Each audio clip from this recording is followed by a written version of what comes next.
Hi, folks. Welcome to the September 22nd meeting of the OpenJS Security Collab Space. Welcome, one and all.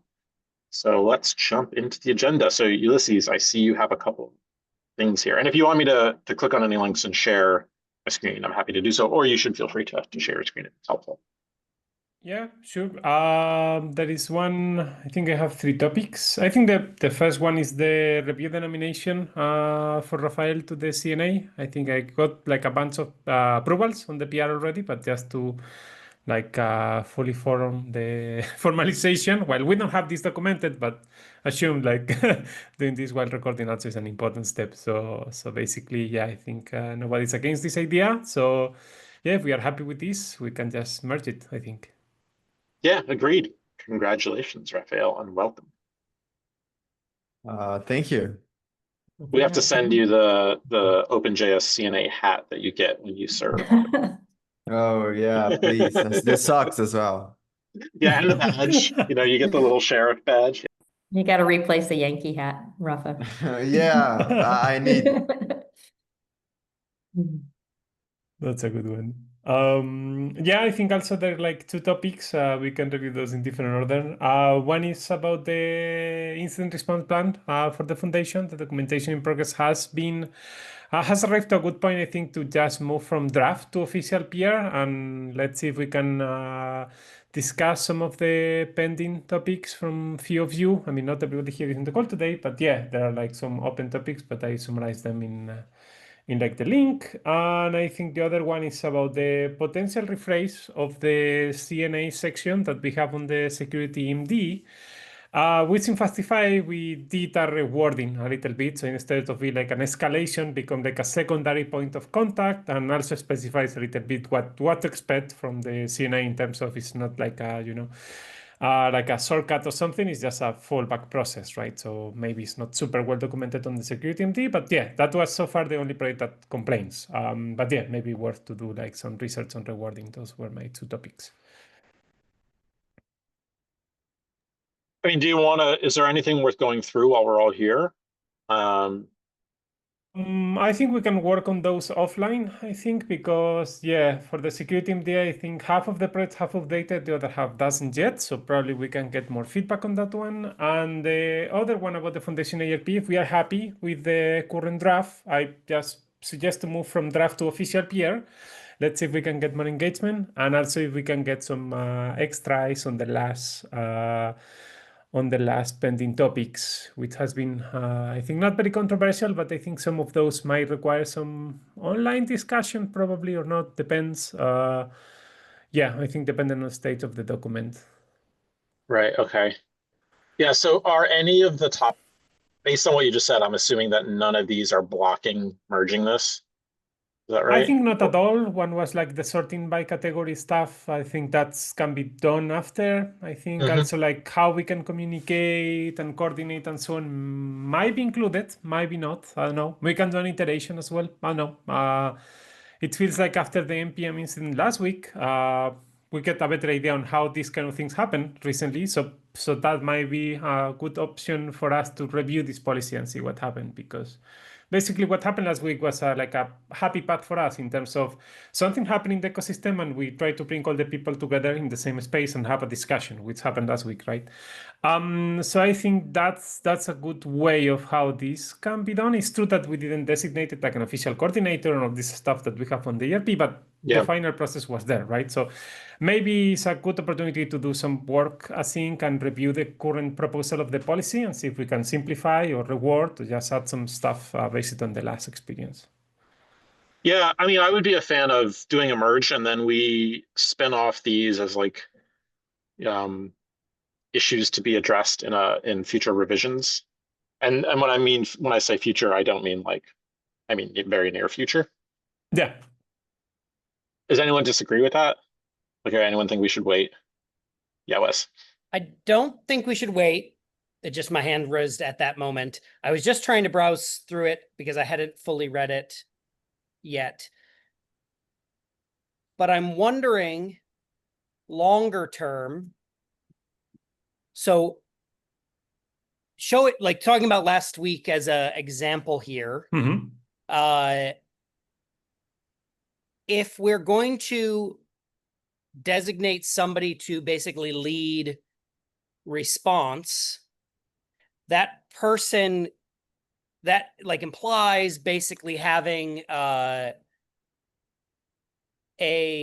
on-call of some sort, rotation, some level of like, who does that go to when? And last week worked because the people who were in the thread were just available at the time. Yeah.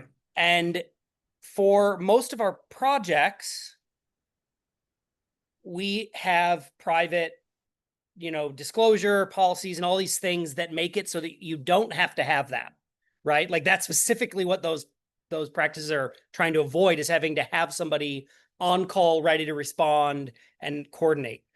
But that's slightly different than what we're talking about using last week's example for, which is basically a public ecosystem response.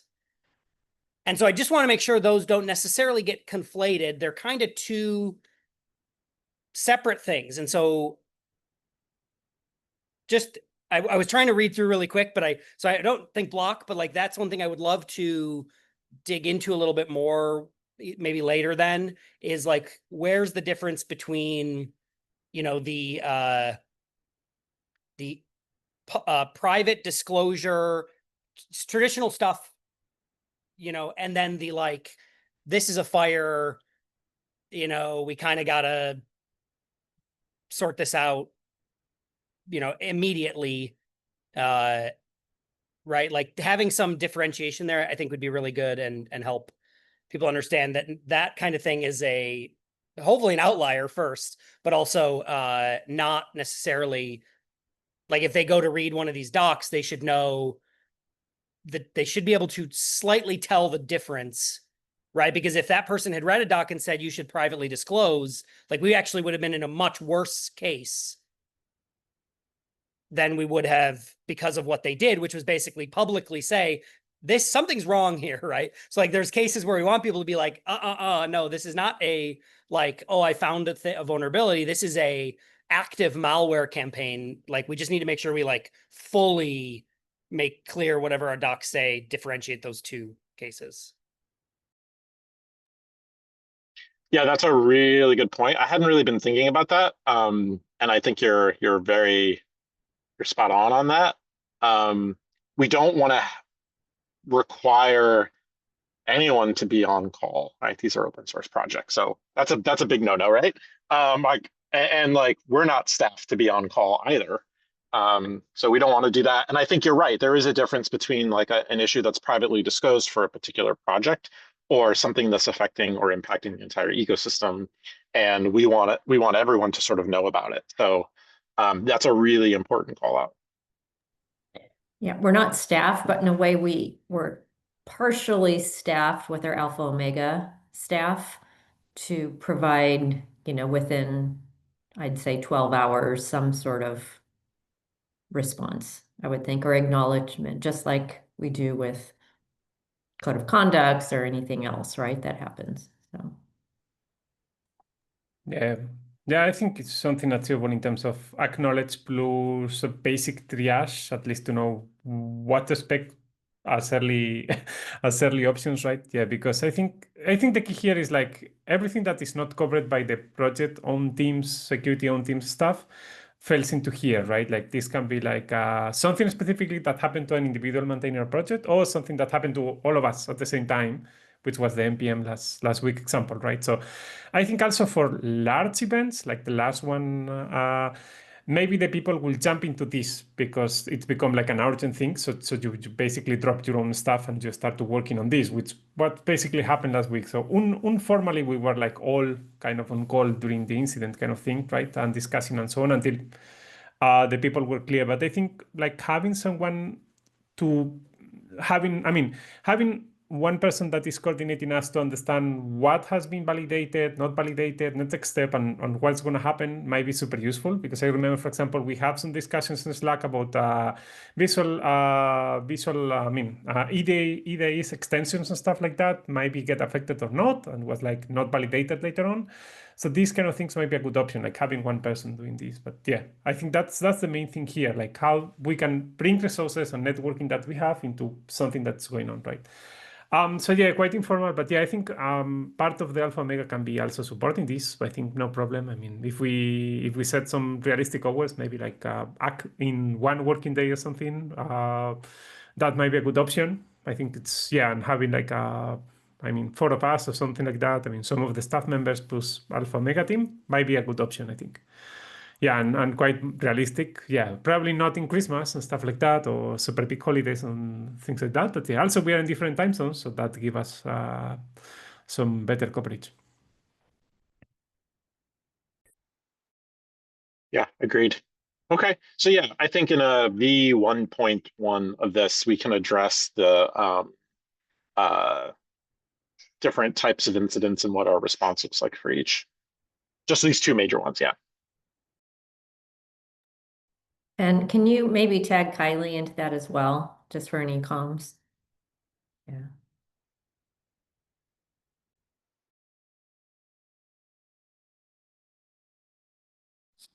Now, on the coordinator thing, which I know you guys have just been talking about, I think it's worth emphasizing that it's not so much that I think it needs to be the same. Well, I guess it's worth asking: are we assuming that it needs to be the same person, or with this kind of incident response plan stuff? Like, if you're in a company, yes, you will own the incident until your shift is over or whatever. But in a group setting like this, I read it more as just there needs to be at maximum one person doing these responsibilities, meaning like no more than one person is going to be handling these crucial things, et cetera.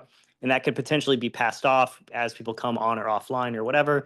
People can help that person, but they will run those things through and up to that person. And then whatever responsibility the coordinator is taking on, they're the one that's expected to do that, so that, the question of who's going to do this important thing and or did we do that thing twice is eliminated, basically. So I see it more as that, where it's less so much, oh, we need to assign and have somebody ready for this, but just, hey, when this is happening, if there's 3 people in a room talking about this stuff, first identify who's going to fill this role. So that way everybody involved knows. And when that person needs to step away, they can say, hey guys, is anybody available to fill this role? I need to step away, et cetera.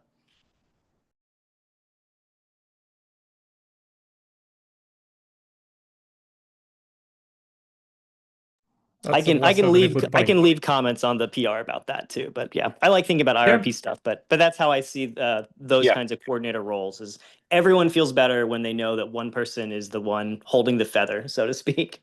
Yeah, that's great if you can add that, so I don't have to capture that in notes. Yeah, I completely agree there. Like, you don't want to have 3 people spinning up Slack channels for the same incident, and especially when things are getting crazy, to have people sort of running around doing the same thing. And yeah, we've all been there. Let's avoid that. Okay. So Ulysses, anything else that you want to discuss from your 2 topics here? No, I think I kind of okay. My next step on the IRP will be like to move to officially like to a PR and try to get some self-approvals soon, so I can land it like, I don't know, after 3 or 4 approvals, and then keep iterating on it with that permission, and then I can start working on the next PR for this. Okay, great. Yeah. Also, John, feel free to drop comments on the PR. So any topics that folks want to add that aren't on the official agenda?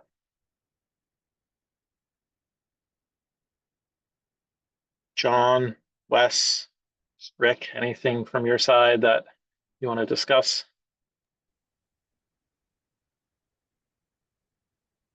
I'm still unclear whether or not we're going to provide, sorry, I stepped on you, Wes. Okay, provide guidance on NPM publishing. Which is kind of what I was raising my hand for. So I'll also say, I Go think for it, yeah. there were Yeah. 2 takeaways, I think, from that. If I recall correctly, one is figuring out that guidance, and the other I thought was trying to find a forum to better like increase the engagement with the NPM folks on how to, you know, do some of this incident response bits and like grow their involvement maybe here or something. I think there was like a, should we, you know, a question of like, should we set up something more formal to help like strengthen that relationship, because it's obviously critical. And I think so I don't know, there were two. And if we're gonna, like, it feels like Raphael I think you opened an issue for one of that, for like the docs somewhere was one thing, but I don't know if we need to like do a follow-up on the other. Yeah, this pull request that it's just the meeting notes actually. I was wondering because from that meeting we have just discussed we have just talked about the current problems with NPM, but we didn't talk about okay what would be the next step. Although I have asked the NPM team for okay how we can help, can we help somehow to make it better. They said most of the code is private, blah blah blah, and it seems that we don't have like a real actionable and uh, providing I don't know if we can provide a good guidance for NPM package, because I still believe that regardless what we do, those things can still happen. Wes? Yeah. Sorry, I wasn't sure if you're done. Yeah, I mean, I partly agree. So I think we can have good guidance. The guidance will just be complicated, right? Like that's the real problem here, is that the default experience cannot be made secure on your own without a bunch of complexity. And that is true for all current setups that the GitHub and NPM folks support today, which was like where we, you know, I kept on pushing pretty strongly on the call, because like it just felt to me like they kept on being like, well, it's fine. And it's like, I'm just like, it's only fine if you don't look at the details of all of these things, because every single one of them is not fine. And even if you set up that like fully robust thing, it's still only slightly better, you know, depending on X, Y, and Z details. And it's like that blog post or whatever we would write into a recommendation like that is not going to go well in the ecosystem when we could barely even get people to like, you know, turn on two-factor authentication. So like telling them, oh, go sign up for, you know, this and then that and then that, like set up, you know, protected environments and make sure you check this box. And it's a, you know, 14-step, you know, workflow, is not going to get the reach that we would hope for. Right. So, but unfortunately, that is where we're at. So to me, it seems like the next best thing is to just write up that complicated set of instructions and say, you know, if you are like really what it breaks down to is there's like 3 camps of users. There's single maintainer projects, right? And they have different set of rules, because you have to have some sort of two-factor auth, and then you're basically still open to the phishing and yada yada, right? Like account takeover. But at least, you know, you're better off with, you know, this is the minimum bar and you can reach it, you know, or whatever. Then there's the multi-maintainer projects that have a few different good options. Right. And then there's the official corporate big projects, right? Like the foundation, we could set up some more rigorous things. You know, a Microsoft run project or a, you know, Facebook run project has different things, and they could have internal security, right? So that's like the third camp. And we could have instructions for each of those that would get them to that sort of minimum bar. It would just be pretty complicated, and I'm just not sure, you know, where that moves the needle, like in the real sense, but also like it's kind of the only thing we can do. So it seems to me like we should at least try to do that.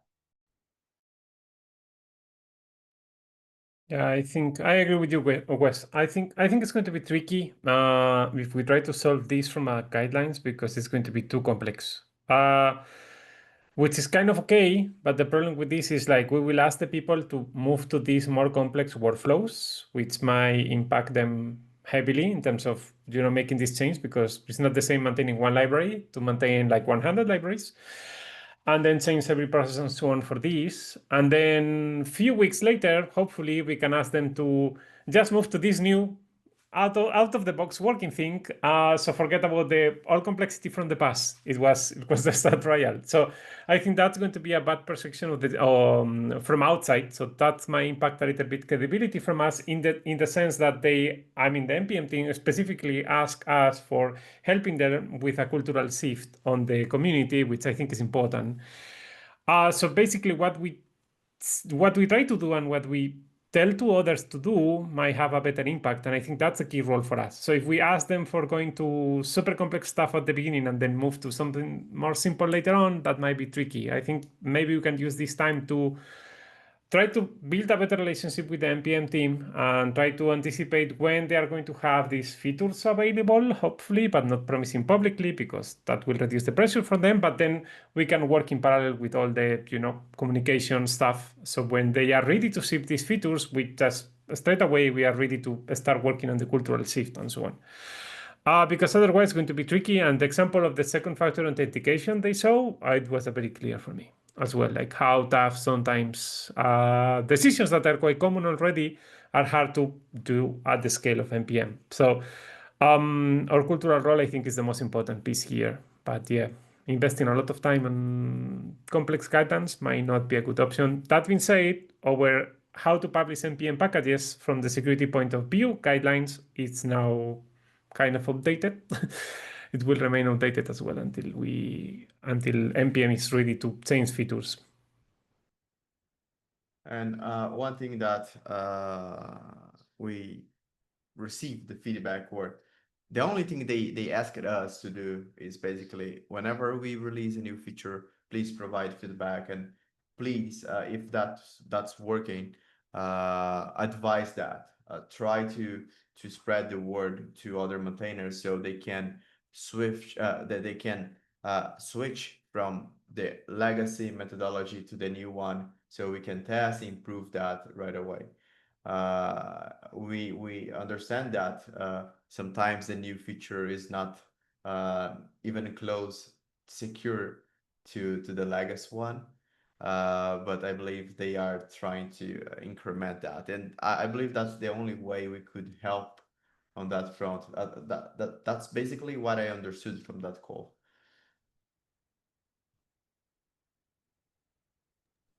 Do you Yeah. think they would be open to like a quarterly roundtable or some regular get together between anyone who's interested on our side and NPM folks to talk about things that they're adding, their roadmap, things like that? I'm not very familiar with the engineers and the product folks that were on that call. So maybe folks that are here can advise if that would be useful and something that they might be interested in. I think, I raised my hand for a slightly different thing, but I think I can speak to that a little bit, having, been in lots of NPM discussions over many years with different folks on that team. I think the engineers are all, and product folks, right, are all very well intentioned,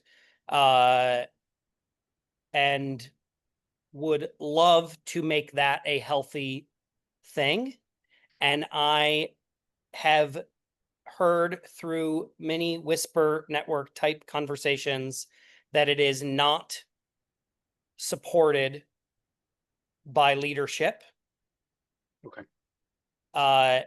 And I would hate to put them in a position where they are caught between a rock and a hard place, because I think that would make it all that much worse. Yeah, of course. Yeah. Is where I attribute, this is me reading between the lines a little bit, where Leo's hesitancy to really commit to, public roadmaps is stemming from, which I think is totally valid, right? Like this is what you got to do. You got to do what you got to do, right? But I think for us to ask that would likely end up being a worse outcome, knowing how stretched thin they are, because I think it would put them in a place of having to defend the public forum to their leadership, which would take away from time spent on delivering the actual needs that we have. As much as I think building the relationship would be great, but it's like those are the kind of things that you can do when you have a little bit of slack in the line. And I don't believe there is currently slack in the line there. And I don't want to stretch it till it breaks on accident out of, again, everybody trying to do the right thing. Like nobody here is trying to do the wrong thing. It's just like, there's only so much, as Leo said a few times on the call, that they can do bandwidth wise. And it's a lot about prioritization. And so to me, if they are working toward the things we agree are priority, then I would rather let that play out than try to add more. I just remember Darcy running those NPM RFC calls, and that's like a lot of work to put together the agenda, triage the issues, be ready with, cognizant comments on all the different things the community is putting forward, like is a non-trivial amount of workload. And so to do something like that, even with a smaller private group, like the security, like, if we hosted that as a sort of private security discussion, I think would still be a pretty large lift for the folks who run that call. Yeah, I have one comment following this. I totally also agree with Wes on this, but given that also one of the biggest challenges based on our understanding is resources and leadership knowledge of the need for NPM, roadmap and so on, maybe there is a role that we can play on this scenario and trying to convince leadership of the need for these change. But I don't know, that might be more for a private conversation. But yeah, I think that might be also a good option because it's in the interest of us at the end. So yeah, I don't know. That's also a door that might be open for us in the meantime. But yeah, I agree also with Wes. Even if we do like a private space NPM discussion with them, might be tricky in terms of pressure for the roadmap and so on. Also, until we don't have a strong relationship with them again.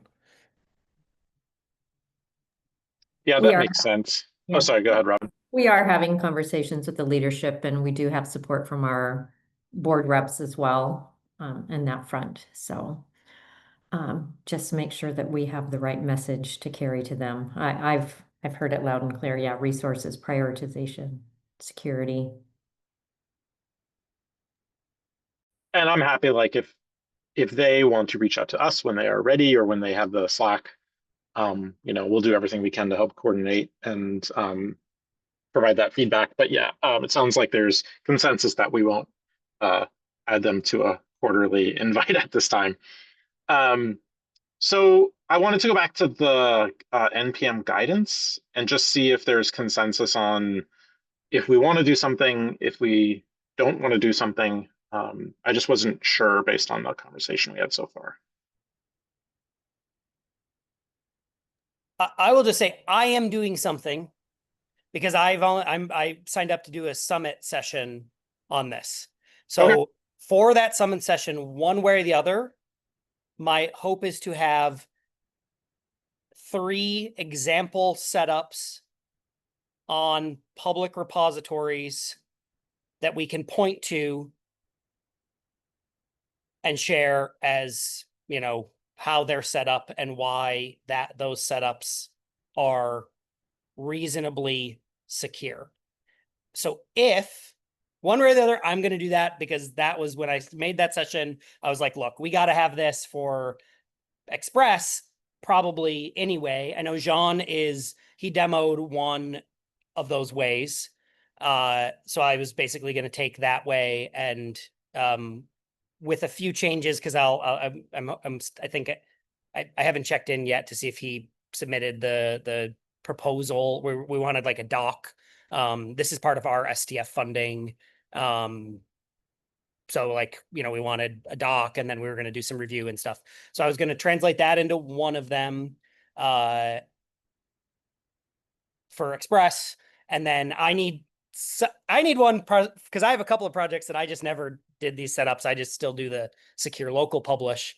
So I was going to set up one for one of my projects, just to illustrate. And then I was thinking of maybe using something in the Node.js PKG.js org. So I've been just touching this NV thing, which has at least a couple maintainers. So I was thinking maybe trying to get that set up with the third option. So if we want to then document that, it should be at least a little bit easier, and then we'd have examples to point to, because I think the documentation part here is historically difficult because it gets out of date a bit, right? And so I don't know, there's just some level of like having real world examples to point to, whereas like you could then just say, if you're seeing this more than a year away, just go look at this repo. We'll have tried to update it to the, newest, best way, kind of thing. And I think a lot of engineers I know personally, I tend to also learn a little bit better sometimes that way by seeing, other projects configurations. So if that helps with push that forward, the one thing I'm not committing to do right now is writing the markdown docs we put in these repos, but I'd happily work with somebody on that if they were willing to. So Wes, the question is that at the Collab Summit for Node after JSConf? So we have an empty breakout spot because we've had a couple of folks drop.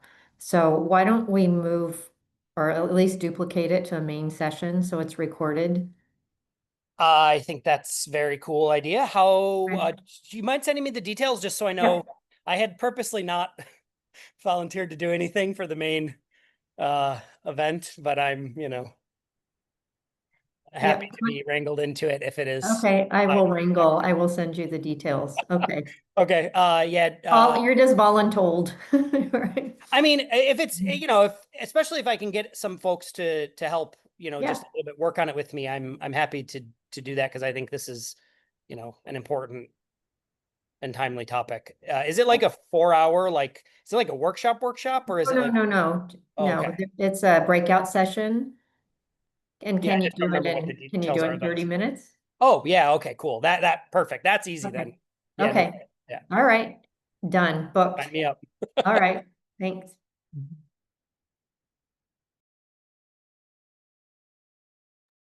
Okay, so just to summarize, Wes is going to be producing these examples as part of the sessions that are being run at JSConf, which is going to be awesome. And we're going to use that as sort of our fodder for some of our documentation, right? Linking to those things and noting the issues with keeping things up to date. But essentially, like, we'll point to those examples. Does that seem right? Cool. And timing wise, that seems okay. Like, that's not that far in the future, right? Okay. And especially considering NPM is not going to be able to ship, meaningful change here in that time. Well, would love to see it, but I'm just not going to bet on it. It's yeah, that's fair. like that's, the best we can do. Okay, cool. Okay. Let's see here. Any other topics?